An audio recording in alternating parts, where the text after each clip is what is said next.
Namaskar. Today I'd like to talk about some tips for deepening your meditation experience.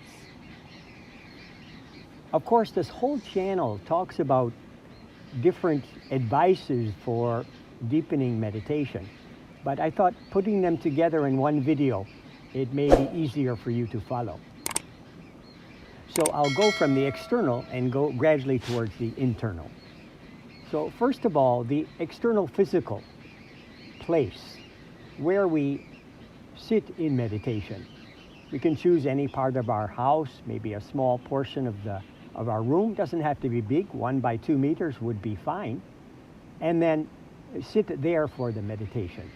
Sometimes going outside to meditate in any quiet place where, especially if our job is full of tension or stress or so much sensory input, so much noise, we need to get away once in a while to some quiet place for half a day or even a few hours, maybe one day according to our capacity and availability.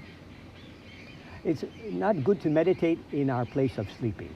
So choose any part of the room or house to do your meditation. And time, same time every day. So when we do meditation, same time and same place, because we're creatures of habit, it becomes very natural that time we'll meditate at that place. Another thing about time is sandhyas. The yogic texts talk about the sandhyas. That means the time between, for example, the morning sandhya is 45 minutes before sunrise until 45 minutes after sunrise. And evening sandhya is 45 minutes before sunset until 45 minutes after sunset. So these times are very ideal, conducive, because the environment is very conducive for meditation. Also, early morning, in many Buddhist temples around the world where they practice meditation, the first meditation is at 5 a.m. So this is a very, very good time to meditate because naturally the pineal gland, the uppermost gland in the top of the head, which is the spiritual gland, it is active in the early morning and the late night. So that's about the external physical. Then come to the internal physical, the physical body. So the yogis say that meditation is your appointment with God, that supreme consciousness, that most important universal consciousness. So when there's an appointment, you dress well, you're on time, you try to be your best. So also with our physical body, a cool bath or half bath before meditation makes our body cool, our nervous system cool, our brain cool. And the yogis, they used to love meditating in cool climates. Even the first yogi, Sadashiva, he would go to the Himalayas during the summertime to escape the heat of the Indian plains. So with a cool body and a cool nervous system, it's very easy to enjoy deep meditation. The other thing is about our posture. The posture in meditation is extremely important. It should always be upright. I remember when I went to the center one time and I saw people were sitting for the meditation and many were going like this. And I thought, oh, this is how you meditate. So I would sit down and I'd also start to go like this. But actually, this is poor posture. So when our head is nodding or it's tilted or our bodies are swaying, our posture is poor, it means we're not able to concentrate well. So upright posture in the lotus position is very important, as well as the tongue. The yogis call the tongue the most dangerous organ. Why is that? It's because with the tongue we speak, and with the tongue we eat, we taste food. So if this tongue, this organ is out of control, we might eat too much, we might speak the wrong things. So mamsa means control of tongue. And that's why also as part of the position of meditation, apart from the lotus position or the half lotus position, we curl the tongue so that it touches the upper part of the palate. And this simple practice of touching the tongue to the upper part of the palate helps to control the tongue and introvert the mind, deepens meditation practice. Then about the physical body, also our food. If the food is very spicy or very hot or it's very oily, it heats up the system. So remember, a cool body, cool nervous system, cool brain is ideal for meditation. So we don't want to have food which is very heavy or constipating, otherwise the concentration will not be good. Next is, if our body is tired, then we cannot sit upright.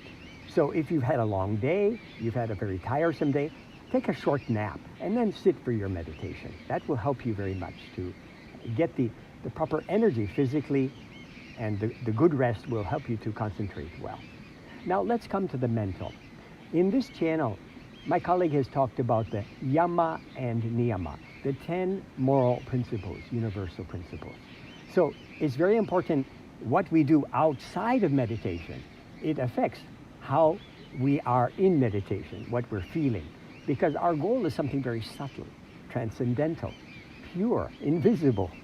So to catch that subtle flow, we have to live a life which is, if I've hurt someone, I've said some bad word, or I've taken something that doesn't belong to me, certainly these small little mistakes are going to come and affect that subtle flow I'm trying to generate from my concentration and meditation practice. So the yamas and niyamas are very helpful to make a peaceful mind, a peaceful, inner environment for meditation to take place. Another thing is about for the mental is a liberal use of imagination. So, when we're meditating, if we can do a checklist, turning off the outer ear, turning on the inner ear, turning off the outer eye, turning on the inner eye, turning off the external body, turning on the internal body. Be liberal with the use of imagination in meditation. Of course, when you learn your technique from your teacher, you have a structure, but within that, you're able to intuitively, flow and find a space in your meditation which makes you feel more comfortable and deeper. This you will feel yourself as you practice. Lord Buddha, he was a great yogi, and he had the capacity that there's a certain subtle nerve related to the throat chakra called the Kurma Nadi. And Buddha had a capacity to control, complete control over this Kurma Nadi, and that enabled him to sit for long hours of still meditation. There was another saint of India whose name was Valmiki. The word Valmiki comes from the word Valmika, which is anthill. So Valmiki, he could sit for such long meditation and still and deep with upright posture that the ants would build a house around his body. So this is the importance of the correct posture. And this helps to make the mind more concentrated. Mentally also is to have a firm determination. Again, Buddha's story, his 8 Sankalpa, one of his 8 of the Noble Truths was that firm determination. And Lord Shiva gave that first secret of success was firm determination, because the journey is long. The practice of meditation is lifelong. And to get or touch that subtle flow within us, which is beyond the mind, it is a practice that requires quite a bit of determination and willpower. So how to get that firm determination? Rejecting all negative thoughts. So when my mind is flowing in positive ideas, I'm motivated, I'm inspired, my heart center is strong, and I have the zeal and determination to go forward. So this firm determination is another important aspect of the meditation. And when we meditate also from the spiritual side, some useful tips are when we do our kirtan, the Bábá Nam Kevalam meditation, then when we raise the hands and we imagine that our meditation is a service. So when we're singing the Bábá Nam Kevalam with that ideation, love is all there is, we're imagining that supreme entity. The jnana yogis, the yogis that conceive of, that goal is something impersonal, that is a universal consciousness, a supreme consciousness. is a formless. But the Bhakti yogis conceive of that universal consciousness as something more human, more within our human frame, body, our mother-father entity, a mother-father entity. And so when you're singing and you're trying to please that entity, then this makes your mind happy, and you will start to feel the subtle flow that comes with the meaning of that Bábá Nam Kevalam mantra. So the other useful tip about meditation is to make the mind one-pointed. This is called agriya buddhi in Sanskrit, like the tip of a needle, because our goal is that formless, invisible, transcendental consciousness. Mind is defined as a phenomena wherein thoughts constantly emerge and dissolve. So in our mind is a constant state of clash and cohesion.